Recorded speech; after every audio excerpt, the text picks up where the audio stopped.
dirqama kabajaa keessanii ulfina keessaniifini gidduun dhufe nagaama sin gaafachuu malee haasaa dheeraallee hin qabu dhuguma otoo dandahamee sila halkanii guyyaallee si waliin haasa'e natti tola yoo ammoo haala as jiru hubattanii xiqqoo gara kanatti yaada kiyyaa deemsisuu irra silaa waan irratti xiyyeeffatamuu qabutti xiyyeeffachuutu narra jira waan ta'eefin yeroo gabaabduu qofaa amma bireekii irra jirra. Waan daqiiqaa xiqqooti isheematti fayyadamee nagaa sin gaafachuu barbaada baga jiraattanii dhaamsi sinii qabu dhaamsuma xiqqoo. Oromoon hojii walaa dorgomu arrabaa waliin dorgomiin mataa gadi qabadhaa hojjedhaa mul'achuun homaa gatii hin qabu. Waraanni bilisummaa Oromoo waan barbaadu beeka gaaffii sabaati harkaa qaba. Waraanicha egaa kallattii baay'eetiin akkinni waraana hin taane ka godhu waan baay'ee jira. Namni yoo waa gochuu dadhabe qabsoo kanatti gufuu ta'uu yoo baate qabsootti gufuu ta'uu dhabuuni akka nama rasaasa tokko gumaacheetti hin ilaalan. Kanaafiyyuu buusii miti dubbiin keenya. Maallaqa funaanuu miti dubbiin keenya. Sirnadha ijaarrachuu feena. Kan boru egeree Oromiyaa, ijoollee Oromoo, ijoollee keenyaaf biyya taatu. Mul'atadha qabna. Mul'anni kun immoo akka qoosaatti galman ga'u gufuu baay'eetu dura jira. Gufuun kun immoo akka salphaatti hin ka'u wareegama guddaadha gaafata. Kanaafiyyuu Oromoon maallaqa qofaa irratti sammuunsaa qiyyaafatee yoo hojii hojjeta ta'e yeroo hedduu walitti bu'iinsa dhala. Ani gama koo yoo maallaqi haa hafuyyuu jechuutti hin jira. Isinummaan ijaarama. Looyerraa ijaaramu, ikoonomistiin haa ijaaramu, warri injiineraas haa ijaaraman, jaarsi haa ijaaramu, dargaggeessi haa ijaaramu, jaartiin haa ijaaramu akkas jechuutti hin jira. Ijaarsa kana keessatti immoo walitti dhufee abbummaan qabaachuu fedha waraana bilisummaa Oromoo irraa. Silaa qaamaan bira jiraadhee wareegama lubbuu dhangala'uu dhiigaa cabuu lafee kafaluu hin danda'u dafqan dafqee argadhu irraa immoo yoo lilmee tokkollee bittii fi ta'ee ittiin gumaacha ka jettan yoo ta'e immoo akka nun diignetti, akka nun xiqqeessinetti, akka wal nu nyaachifnetti sirnaaf tartiiba tolfanneerra sanaan nu gumaacha. Yoo sanaan gumaachuu ka hin barbaanne taatan immoo dhaaba tolfadhaa. Woboo qofaa miti haa baay'atu rakkoon qabu. Sabni guddaan kun yoo dhaaba baay'ee qabaate mormiirraa hin qabu. Maqaa woboon garuu daldalamuun qabuuni ejjennaa makoo yeroo hundumaati. Hanganaafin oduu gama diyaaspooraa kana dhiise. Ergan oduu dhiisee hojii matti hin jira. Waraanni bilisummaa Oromoos hojii matti jira. Namni yoo walii galuu dadhabee akka walii galuu hin qabnetti walirraa fagaachuu osoo hin taane walii galuu dadhabuu keenya irratti walii gallee walii beeknee taa'uun ni danda'ama. Dhuguma iffartii guddaatti gootanii baay'eetti investi gootanii qophii kana qopheeffattanii yeroo dheeraa tonsi waliin ture natti tola. Garuu qophiima kanallee fashalsuuf, doomsuuf Oromoonti jiru kun akkitti walirratti hojjetanis immoo akkasuma hin arge. Ani carraa waan miidiyaa waan akkasii hordofuu sana hin qabu. Ani hojii makootti hin oola. Amma immoo ergan as dhufee daqiiqaa 2-3 ennaan laalu waan akkasii faatu deddeema. Ela yaa Oromoo maallaqni miileenaan hojjennee argineetu bu'aasaas, fafasaas, tempteeshinii inni qabu sundumaa argineerra. Dubbiin maallaqa miti. Dubbiin qaanii gabrummaa bara dheeraa jala jirru jalaa bahuudha. Dubbiin bara waggaa 5, 10, 20, 30, 40, 50tti Oromoon eessa gahuu qabdii tarsiimoo tokko lafa kaa'achuudha. Bilisummaa arguu dandeenya ta'a, arguu dhiisuu dandeenya ta'a. Biyyi hin darbu, sabni hin darbu, dhaloonni hin darbu. Dhaloonni hin darbu ennaan jedhutti fufiinsa qaba walitti ejjaadha. Nuti immoo yeroo tokko ni dabarra. Leegaasii akkamii keenyeetu dabarraa. Seenaa keessatti galmeen seenaa maqaa keenyaa akkam jedheetu qoraa. Isa kana haa ilaallu. Dhimma maallaqaan laaliina. Buusiin maallaqaa lilmee nuubitti yoo ta'e bu'aa qabdi. Achi keessatti isinis abbummaadha qabaattu. Kan kanarraa hafee waraanni bilisummaa Oromoo har'a 200 miti, 300 miti, 2,000, 3,000 miti. Kuni buusii isin buustan qofaan socho'uu akka hin dandeenye beektu. Buusiin isin buuftan suni abbummaa akka qabaattaniif qofa. Waraanni bilisummaa Oromoo bajanni isaa guyyaatti miiliyoonaanidha socho'a. beektu lakkoofsa isaa. Kun hundi rasaasadha dhukaasa. Hin nyaata, hin uffata, hin hidhata. Kanaaf iyyuu dubbiin maallaqa silaa otoo taate, maallaquma walitti qabachuu osoo taate, kara deemaa hundumaayyuu gabbaruun hin danda'an. Dubbiin maallaqa walitti qabachuu miti. Kanaaf tokkitti daandii kaayyanneerra. Daandii sanarra deemaa. Wal tokkoomsa. Daandii sana dura immoo dhaabbachuu barbaaddu yoo ta'e, diinuu nu dura jira rakkoon qabu. Wal hubannee ijaaramee waan biraa karaa kanarra Oromoon gaaffiin ishee galma ga'uu danda'a jettan itti amantan hojjedha. Waan baay'ee argeera. Dhaqaarraa hirmaadhaa jedhamee kan achii booddee garuu buusii immoo karaa keenya fidaa. Waraanni bilisummaa Oromoo karaa isa baasuu danda'u tolchate karaan biraa hannisummaaf barbaachise. Hanna sana nurraa dhiisa of danda'a.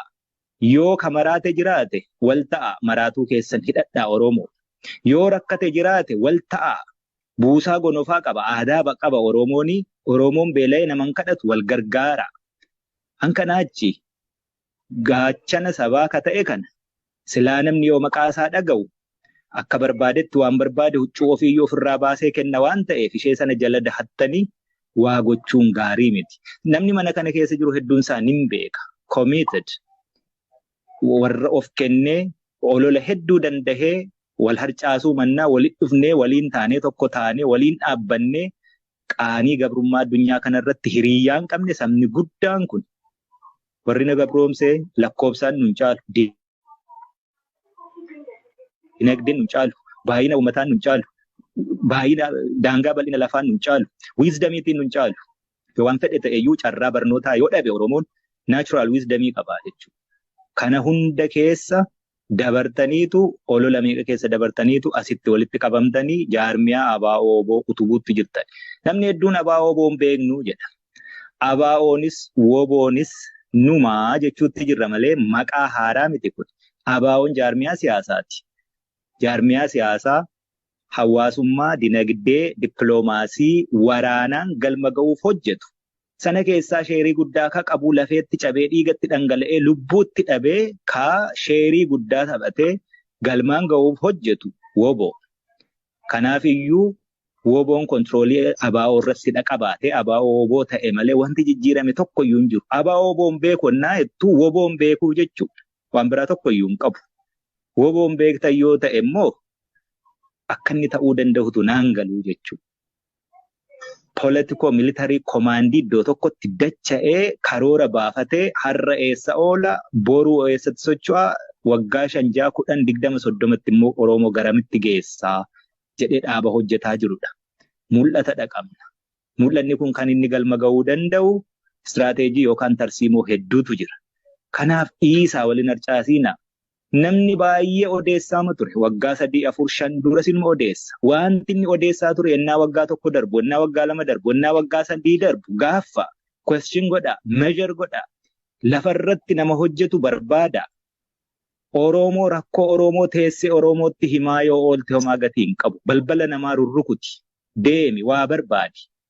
Gara deemetti miilli taa'u silaaftuu homaa gatii hin qabu.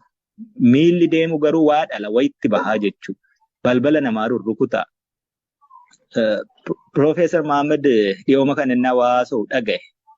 Gaaffii Oromoo jennee Oromoon rakkoo qabdi jennee biyyoota adda addaatti deemnee waraqaa barreeffannee galfannee waraqaan keenya dubbifamuu diddee shelfii taatee achitti dhukkee tu irra qubataa jedhe. Dhugaa namni nun dubbisu ture. Akka Oromoo akka WBO'tti dhiisiitii akka Oromoottuu sabni guddaanii lakkoofsi isaa hammana ga'uu fi lafa dachee hammana bal'attuu qabdu suni akka sabaattuu hin beekamtu. Har'aa wanti tiksee looniiti homaatti hin baatu ijoolleedha waliin galtu waliin hin deemtu waliin hin dhaabbattu siyaasa iyyuu hin beektu fuuldureen ishee maal akka ta'e hin beektu ka jedhametu addunyaa kana dubbachiisuu jira jechuudha. Kanaaf lafarratti waan hojjetamu raashinaali. Logically and reasonably measure godhaati judge nu godha. Ankanaachi ebeluun akkas godhe, ebeluun akkas ta'e, akkasitti akkas nu godhe, akkasitti akkas nu godhe sanaa miti. Kanaafuu yeroo fixadheen jira dhiifa manaa godhaa tonguddoo isinitti haasa'e natti tolaa deebi'uuf hin jira waan ta'eef waan birriitiin osoo hin taane waan tarsiimootiin yaada.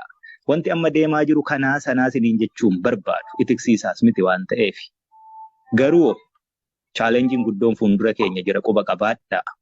Kanaaf waan tarsiimoo irratti Oromoon maalitti bahuuf deemti? Akkam ta'uu qabna? Wallaalaa keenyas beekaa keenyas akkamittiin qabannee fuulduratti socho'uu dandeenya? Baabura tokkotti akkamitti deebinee wal qabannee isteeshinii isa xumuraa irratti haga buunutti wal dandeenyee deemnaatti deema jechuudha.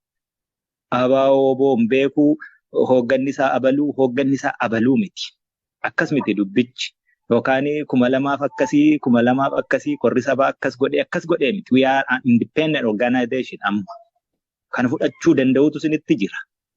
Dhaabni nu hoogganu kan biraa, namni nu hoogganu kan biraa hin jiru. Dirreerraati hooggan. Dirreerraa hoogganuu nun barbaannu. Hooggansa nun barsiistanii, qabsoo nun barsiistanii jedhus jira. Waggaa 50 darbe dhiiroo. Waraana 50 garuu qabaachuu hin dandeenye Oromoo. Kanas ilaala yoo sammuu qabdu ta'e. Waggaa 50 darbe kana hundumaa keessatti waraana bilisummaa Oromoo Oromiyaa guutuu keessatti diina waliin kiiloomeetira 1-2 irratti taa'ee leenjisee hidhachiisee lolchiisee mandara keessa taa'ee lole in history of this world ripheen lolaa akkasiitu jiraatee hin beeku. Takkaamayyuu hin jiraanne jechuudha. Kanaan dura immoo gammoojjii fagoo lafa waraabessii fi allaattiin foon keenya sooratti Oromoonuu jiraachuu keenya quban qabne keessatti wareegama kaffalleerra. Waraana xiqqoo taane waraana 500 horachuu hin dandeenye abaa'oon barasaa guutuu keessatti. Kuni har'a yeroo ta'u isnaa miraakil hojjetameetu jijjiirame. Hojii sanatti waa gumaacha dhagaatti hin darbatiina. Yoommoo waa gumaachuu hin dandeessan ta'e callisaa dhiisaa sunuu gumaacha. Fayyaanaa ta'aa dhiifamaa teenshinii hedduu jira. Hojii hedduu jira. Ni hubattu jedhee yaadaa. Egaa milkaaha injifannoo.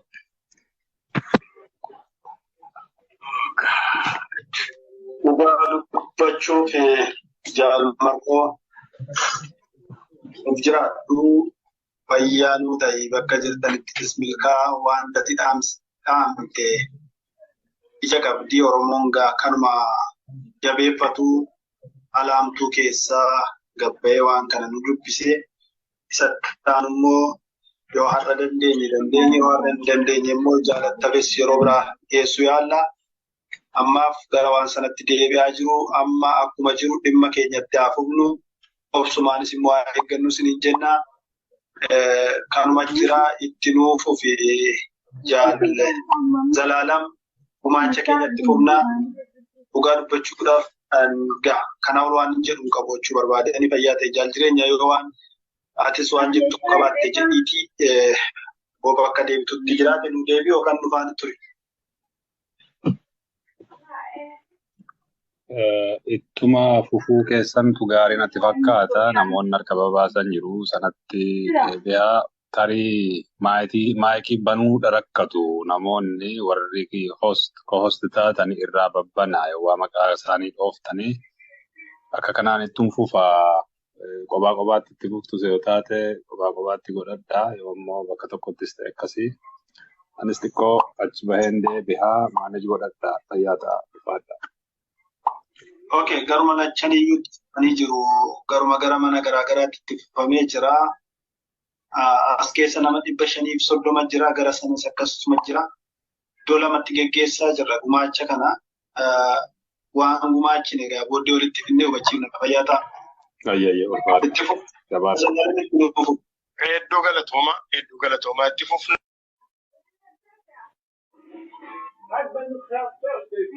Yeroo Garbiitii fi Mahammad Agadaa wal duraa naqqasa. Ofumaatti fuftuu jaalladhu.